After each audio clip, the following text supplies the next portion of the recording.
Alors, on va faire l'astrologie de Richard Madden, qui joue le rôle de Robb Stark, le frère de Jon Snow. Du coup, lui, contrairement à Jon Snow, il a un peu tout pour lui. Et ça se voit parce que il a la Vénus sur l'ascendant, il a la Lune en Scorpion. Bon, sa mère est pas très top top, donc il n'a pas forcément tout pour lui non plus. Et en plus, c'est à côté du point d'éclipse, des vies antérieures. Et Soleil est bien placé, donc c'est un bon leader, du moins psychologiquement. Mais d'un point de vue terrestre, ce qui se passe, il va avoir des difficultés parce que le 10e Bava est à côté du point d'éclipse. Et aussi, ça touche son père. Et c'est peut-être pour ça que son père meurt, parce que c'est dans la 9e maison. La 9e maison, c'est lié à la famille et tout ça. C'est pour ça qu'il a tous ces problèmes au niveau de sa famille. Sa mère qui est un peu folle. Et son père qui est un peu trop perfectionniste. Et du coup se fait tuer parce qu'il est un peu trop perfectionniste. J'ai pas fait son astrologie, celui qui joue son père, mais il y a ce côté-là trop perfectionniste et du coup il se fait tuer parce qu'il essaye de faire trop bien les choses et il est plus en contact avec la réalité.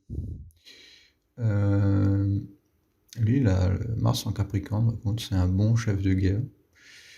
Parce que Mars, c'est le général, et du coup, c'est un très bon chef de guerre.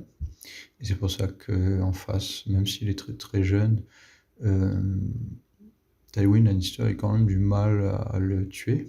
Il a fini par le tuer quand même, mais il a eu pas mal de difficultés.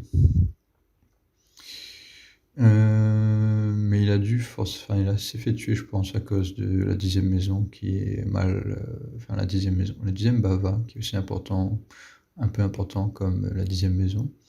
Et du coup, ça touche un peu aussi la 10e maison parce que le point d'éclipse, c'est pas trop loin de la 10e.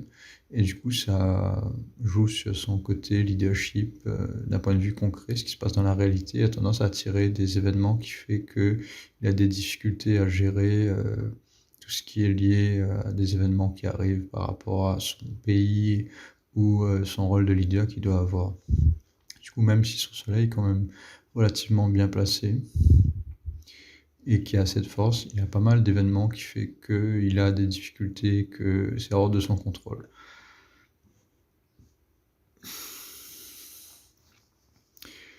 Et du coup, ici, après, comme il a Vénus sur l'ascendant, c'est quelqu'un de très diplomate, qui arrive à s'entendre avec tout le monde, même son frère Jon Snow, qui est un peu son ennemi, un peu au début, parce qu'il y a une sorte de rivalité entre les deux. Mais il arrive à s'entendre avec tout le monde, et c'est un peu la personne que tout le monde est content d'avoir comme ami. Et parce qu'il respecte les autres, et même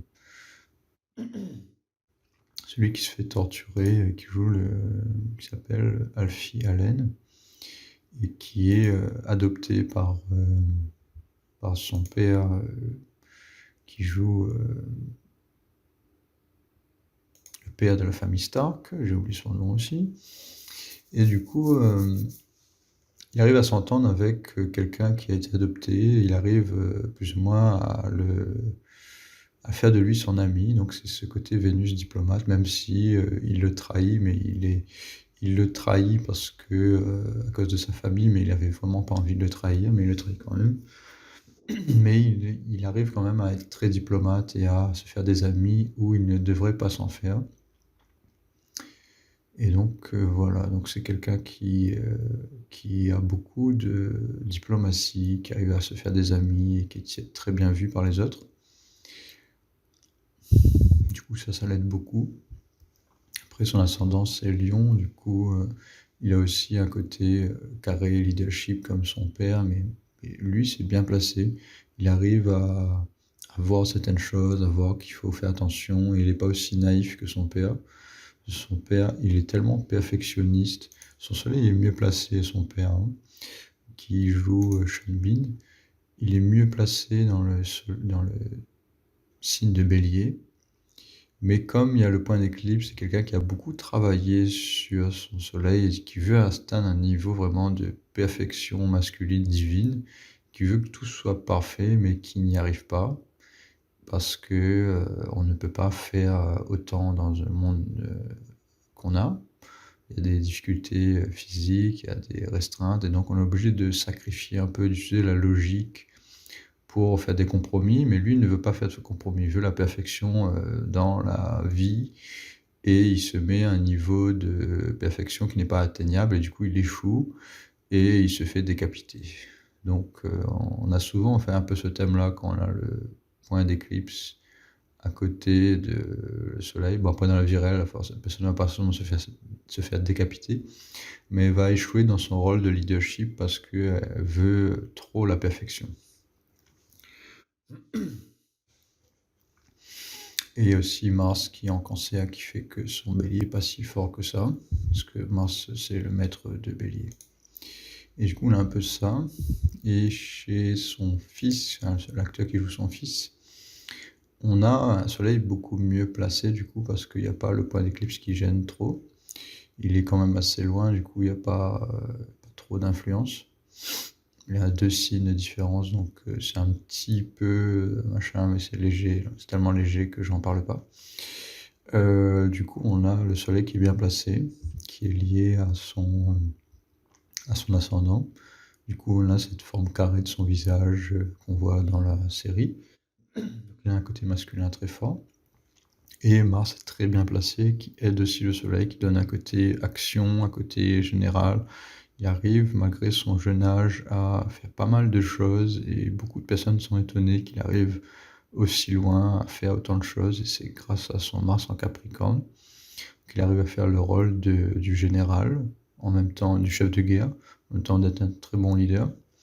Mais du coup, il est mieux chef de guerre que leader. Et ensuite, il a la Lune en Scorpion. Du coup, par contre, son côté émotionnel est très mal placé en Scorpion. Du coup, il a du mal à montrer ses émotions. Donc, même s'il y a ce côté très diplomate qui l'aide à s'entendre avec ses amis, émotionnellement, il est un peu détaché. Il n'arrive pas vraiment à avoir une connexion vraiment complète avec les autres. Et c'est dû en partie à cause de sa mère. C'est dû en partie avec sa mère qui, qui a une lune aussi. Moi j'avais regardé un peu, mais on voit en fait, on n'a pas son date de naissance, sa mère, l'actrice qui joue sa mère, mais on voit qu'elle n'est pas une très bonne mère, même avec lui, je pense. Enfin, moi je vois en tout cas, c'est pas la vie de tout le monde, mais moi je vois qu'elle est trop stressée, qu'elle se donne trop de cherche à trop faire, et au final elle en fait pas assez. Et au final même ses enfants, elle s'en occupe pas assez, elle stresse trop, et pour moi c'est une mauvaise mère parce qu'elle est pas assez calme, elle n'arrive pas à s'occuper de ses enfants correctement, et elle est tout en train de péter un câble, tout en train de se plaindre, et en fait pour moi c'est une mauvaise mère à cause de ça. Même si elle veut bien faire, elle n'est pas mauvaise dans le sens où elle voudrait faire le mal, mais le fait qu'elle est tout le temps en train de stresser, alors qu'une bonne mère, c'est quelqu'un qui va rassurer, justement, qui va être là pour donner du confort aux autres. Elle fait l'inverse, et aussi elle n'accepte pas Jon Snow, elle l'envoie balader parce que c'est pas son fils. Quelqu'un qui a un côté féminin justement bien placé, va accepter tout le monde, même si c'est pas son fils, elle va accepter, elle va pas, peut-être pas non plus exactement comme si c'était son fils, mais elle va pas non plus poser une barrière aussi énorme à l'entrée dans la famille de quelqu'un. Même si, bon, il y a eu une histoire là-dessus et tout ça, mais la manière qu'elle réagit n'est pas très. Surtout qu'en plus, au final, c'était pas une vraie histoire, et qu'elle n'a pas su gérer la situation. Du coup, il y a cette histoire-là. Et lui, même si ça se voit pas trop, et ça a touché pas mal son côté féminin, et du coup, son côté féminin, sa lune en Scorpion est pas très, enfin, est pas du tout bien placée, même si il y a beaucoup de force quand même, parce que c'est dans la 4e maison. Et du coup, là, j'ai un peu contredire ce que je viens de dire, parce que même si en signe, c'est bien, c'est très mal placé, c'est mal placé. En Comme c'est dans la 4e maison, il y a quand même, ce côté-là où, il y a eu quand même quelqu'un qui s'occupe de lui et qu'il était un peu l'enfant chéri en finale quand même. Mais c'était, enfant chéri, mais d'une manière vraiment, avec beaucoup d'anxiété et tout ça. Donc il y a un paradoxe où, il arrive à avoir, pas mal d'émotions, enfin, il arrive à avoir un confort en fait à la maison, mais c'est un confort qui est un peu, bizarre quoi, on va dire. Et du coup, c'est quelqu'un aussi qui a travaillé beaucoup sur ses émotions et un 5 d'émotions parce que le point d'éclipse est juste à côté de sa lune, de ses vies antérieures. Du coup, c'est quelqu'un qui a travaillé beaucoup sur ses émotions et qui, a du mal à les reconnaître parce qu'il a tellement travaillé dessus qu'il ne se rend plus compte. Après, on a aussi Saturne sur la 5e maison. Bon, là, il y a le 6e Bava, mais ça touche la 5e maison.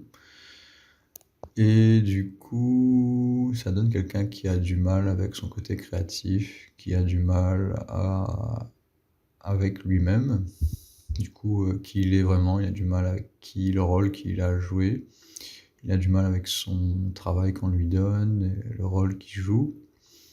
Et du coup, j'avais pas vu ça, mais il a aussi un côté narcissique.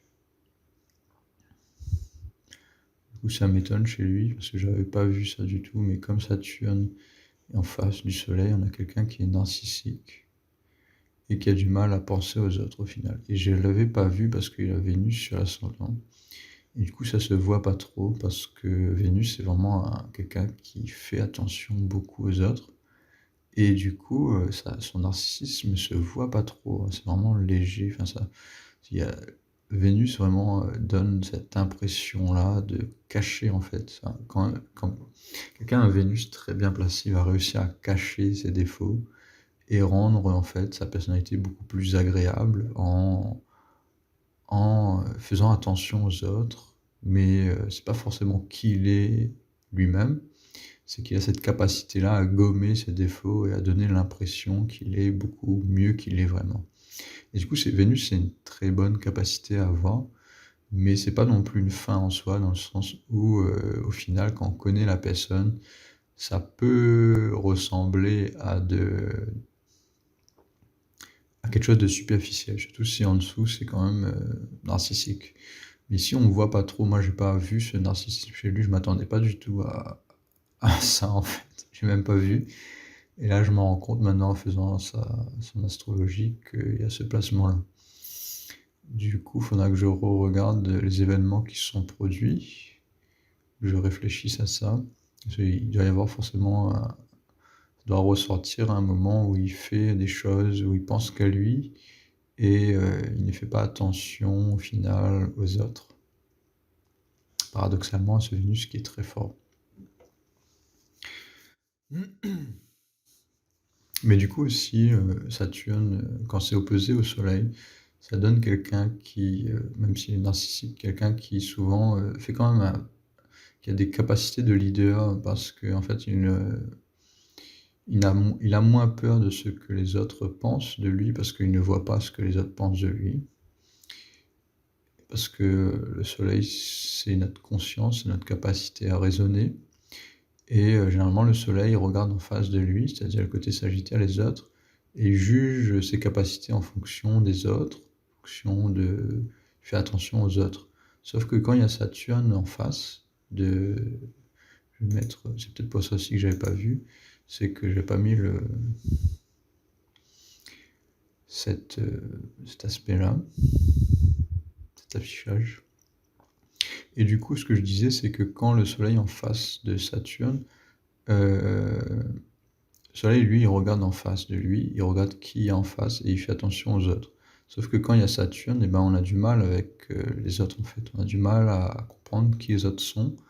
Et du coup, on fait pas attention, il y a une sorte de difficulté à regarder en face, en fait. Et du coup, le Soleil a besoin de faire attention aux autres, de pas faire que son rôle de leader, mais aussi, les conséquences des actes de son leadership. Et du coup, ce soleil-là, il va pas, faire attention aux autres. Il va faire ses décisions de leadership, mais en solo. Et ça va empiéter sur le chemin, le parcours des autres. Et du coup, c'est peut-être pour ça qu'il se fait trahir aussi par son ami. C'est qu'au final, il peut-être pensait pas assez à son ami, celui qui était adopté, mais qui est quand même devenu ami avec. Parce qu'il a un très bon Vénus. Mais du coup, il s'est quand même fait trahir parce que peut-être justement à cause de ce narcissisme où il voyait un peu que son rôle à lui, et il n'a peut-être pas donné de rôle de leadership à son ami là, qui s'est fait torturer ensuite. Et du coup, peut-être qu'il pensait qu'à lui, il n'a pas donné un petit rôle de leadership à cette personne-là. Peut-être il écrasait un peu trop les autres. Et c'est peut-être pour ça aussi que Jon Snow, il est parti. C'est parce qu'il n'y avait peut-être pas assez de partage de sa part, ou il ne partageait pas les tâches. Et du coup, même s'il avait une capacité de leadership énorme, avec ce Mars en Capricorne, il n'a pas légué les tâches, en fait. Il n'a pas su faire ce rôle de leader comme son père l'a fait. Son père était quand même un bon leader, même s'il était trop perfectionniste. Et du coup, on a cette personne-là, au final, qui est narcissique, qui veut à tout prix faire, mais sans vraiment faire attention aux autres. Et quand je dis c'est faire attention aux autres, c'est-à-dire, d'un point de vue leadership, donner des rôles en fonction à la personne, léguer des tâches et faire attention à ce qu'il ne met pas la faute sur les autres s'il n'arrive pas à faire son rôle de leader. Du coup, c'est un leader narcissique, souvent, ça va donner des personnes qui vont un peu mettre la faute sur les autres si eux-mêmes n'arrivent pas à faire ce qu'ils veulent faire. C'est- Et ici, il a quand même une influence assez forte sur Saturne et le Soleil. Mais c'est pas non plus un narcissisme très fort, parce qu'en degrés, c'est quand même assez éloigné. Saturne est à 4 degrés, le Soleil est à 26 degrés, donc le narcissisme n'est pas très fort non plus. Donc c'est peut-être pour ça que j'ai pas remarqué qu'il y avait ce côté-là chez lui, en plus d'un Vénus très fort, et aussi Jupiter qui est très fort, du coup ça fait quelqu'un qui aide pas mal les autres. Du coup, le fait qu'il a quand même beaucoup de planètes très bien placées, souvent ces personnes-là, même s'ils ont un narcissisme un peu léger, ça se voit pas trop, et même de base, un narcissisme, pour le voir, il faut vraiment avoir les yeux bien ouverts. C'est des personnes qui vont jouer beaucoup de la position, et on aura l'impression que c'est des bons leaders, mais c'est pas forcément le cas. Mais ici, il arrive quand même à faire pas mal de choses, parce qu'il a Mars très bien placé, la Vénus sur l'ascendant, la Jupiter bien placé. Juste son Soleil et la Lune qui sont un peu mal placés. Du coup, c'est un peu paradoxal, parce qu'il y a un bon côté chez le Soleil, mais il y a un mauvais côté ici. La Lune, pareil, il y a un bon côté parce que c'est sur la 4e maison, mais c'est dans le signe de Scorpion, du coup ça lui donne des anxiétés et tout ça. Donc voilà pour Rob Stark, quand même assez paradoxal. Je pensais pas que c'était aussi paradoxal son astrologie, surtout que j'avais pas vu ça. Et il y a aussi ouais, le fait que le Soleil est dans le signe de Gémeaux. Ça donne cette impression que la personne n'est pas narcissique. J'avais déjà rencontré, à vrai dire, un Soleil en Gémeaux avec ce placement narcissique, et ça donnait pas du tout l'impression qu'elle était narcissique, parce que Gémeaux, c'est le signe justement de penser aux autres, de communication et de partage. Et du coup, c'est des personnes qui ont beaucoup plus facilement l'habitude de voir l'opinion des autres. Et du coup, ça donne cette impression vraiment qu'il n'est pas narcissique, où il pense aux autres, il communique avec les autres, il essaye de partager en fait d'un point de vue communication. Mais le Soleil, c'est pas que la communication, c'est aussi le rôle de leadership.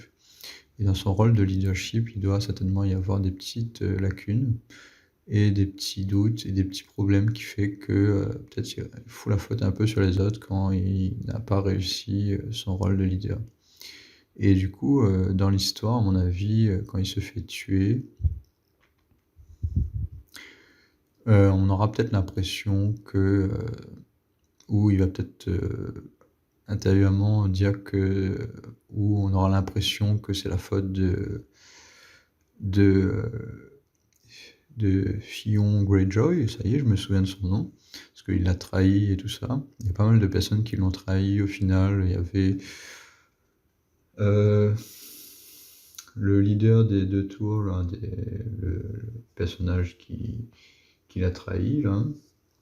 Il n'y a pas que son Theon Greyjoy qui l'a trahi, il y a aussi celui qui était dans un de ses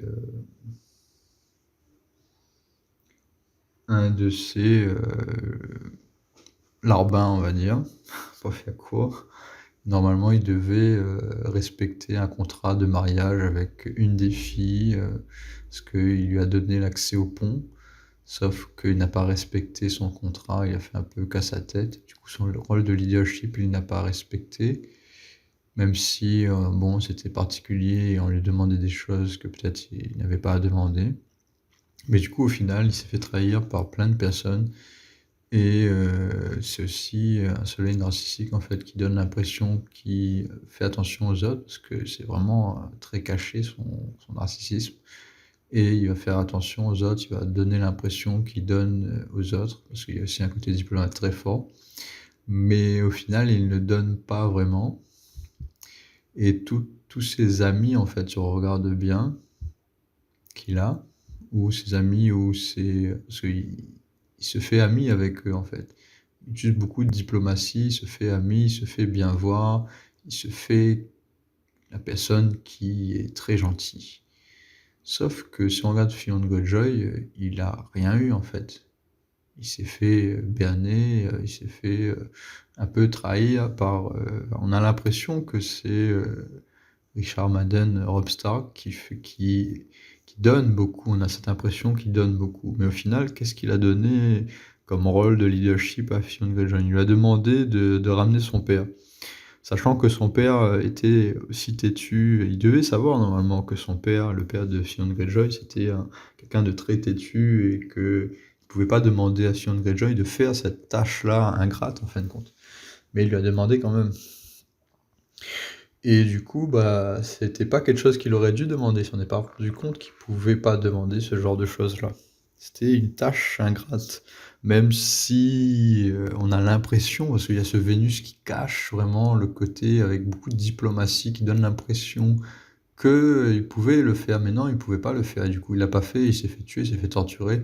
Et Theon Greyjoy est devenu vraiment par sa faute aussi, hein, c'est pas la faute que de Richard Madden, hein, de Robb Stark. Mais du coup, on a ce thème-là un peu. Après, pareil avec Jon Snow, Richard Madden, Robb Stark, il aurait pu récupérer Jon Snow, il aurait pu ne pas penser qu'à lui au final, parce qu'il s'en foutait en fait, si on regarde bien. Bon, il était gentil avec Jon Snow, mais il n'était pas vraiment son frère en quelque sorte, il ne faisait pas vraiment attention à lui, il était très diplomate, mais au fond, il n'a pas essayé de sauver son frère qui a été envoyé au mur. Donc il y a ce côté-là qui est assez... il s'en fout en fait. Si on regarde bien d'un point de vue concret, il s'en foutait. D'ailleurs, à aucun moment, il s'est vraiment demandé qu'est-ce qui arrivait à Jon Snow. Il était envoyé un peu en prison dans le mur, mais il s'en foutait totalement. Et du coup, on a ça. Donc, et après, pareil, avec la personne, il a fait des contrats de mariage avec certaines personnes qu'il a annulé au final. Du coup, il n'a pas respecté sa parole. Normalement, un leader, quand il donne sa parole, c'est aussi le soleil. Quand quelqu'un donne sa parole, il la respecte, même si c'est quelque chose qui a été un peu forcé sur lui. Plus le soleil est bien placé, plus la personne, même si c'est quelque chose qu'elle a été un peu forcée à faire, mais c'est une décision de leadership, de sacrifice, il a choisi de faire ça, il a donné sa parole, il a fait un contrat de mariage, il n'a pas respecté ce contrat de mariage, donc ça, c'est un soleil qui est narcissique. Ici, enfin pas forcément narcissique, hein, mais ici c'est le narcissisme qui fait qu'il ne respecte pas sa parole. Et du coup ensuite il se fait trahir, mais du coup c'est pas vraiment trahir, c'est lui qui a trahi en premier, hein. Même si bon, il y a un peu des 2 côtés. Donc voilà, il se fait trahir et il a trahi en fait en ne pensant qu'à lui un peu. Et voilà la triste vie de Richard Madden, Robb Stark, qui se fait tuer à son propre mariage au final. Et après aussi, il y a aussi le fait que, quand il était général, il a un peu pensé à lui qu'à lui dans cette affaire-là, dans le sens où on retrouve aussi le thème de quand il était, sur le champ de bataille, il trouve une fille qui est en train de guérir, une infirmière et il la drague et il trouve sa femme ici. Dans un contexte de leadership et de guerre, il aurait pas dû faire ça, même si, bon, c'est romantique, c'est mignon, et tout, mais dans un contexte de guerre où son père risque de se faire tuer, je savais pas s'il s'était déjà fait tuer ou pas, je crois qu'il s'était déjà fait tuer. Mais dans un contexte où son père s'est fait tuer ou risque de se faire tuer, en train de draguer une fille et penser au sexe ou à son image ou à son envie de de de se reproduire, on va dire, à un moment pareil où, il y a une guerre, il doit vraiment très grave, il doit avoir un rôle de leadership parfait en quelque sorte. Parce qu'il est jeune et il est peut-être mal vu par ses généraux, par ses sous-officiers. Et c'est le cas en fait, il y en a pas mal de sous-officiers qui sont pas d'accord avec lui et du coup lui il est en train de prendre des vacances en pleine guerre en fait. Donc c'est pas du tout la solution et ça pour moi c'est une faute grave en fait.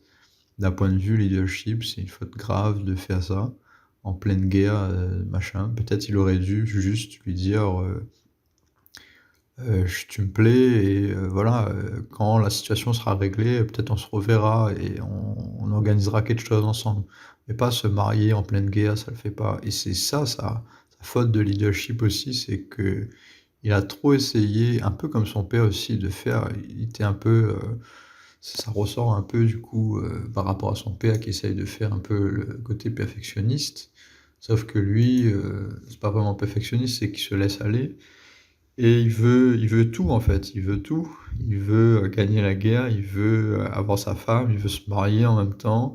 Il veut que son meilleur pote, soit là pour lui alors qu'il l'a envoyé, dans un trou perdu avec sa famille qui est, très têtue et un peu folle. Et que cette famille-là, c'était vraiment un contrat difficile d'adoption et que c'était pas vraiment, c'était très, très ambigu comme situation et du coup, il a envoyé son ami à la mort.